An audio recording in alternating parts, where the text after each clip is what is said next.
Një aktivitet ndërgjegjësues në kuadër të Tetorit Roz është organizuar në qytetin e Bilishtit. Në zonën këmbësore u mblodhen gra e vajza, të cilat përveç mesazheve sensibilizuese, dëgjuan edhe histori të jetuara nga zonjat që janë shëruar nga kanceri i gjirit.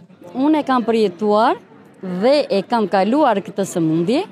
Ju bëj thirrje të gjitha grave, nënave, motrave, që të bëjnë një kontroll se shpëtojnë jetë. Le të shërbej ky aktivitet si një aktivitet për të ndërgjegjësuar, për të solidarizuar të gjitha gratë dhe zonjat, që edhe pse në momente të vështira forca mund të gjendet, për të ecur përpara dhe për t'i dhënë forcë njëra tjetrës. Bashkia e Devollit e ka bërë tashmë traditë organizimin e këtyre aktiviteteve, duke bashkëpunuar edhe me nxënësit e shkollave. Kështu nxënësit e gjimnazit Fuad Babani përgatitën disa pankarta me mbishkrime ndërgjegjësuese, të cilat u afishuan përgjatë zonës këmbësore të qytetit, ndërsa u krye edhe një marshim me biçikleta, si dhe një seancë joge, për të treguar se aktivitetet fizike dhe sportet e ndryshme na mbajnë më në formë dhe na bëjnë më të shëndetshëm.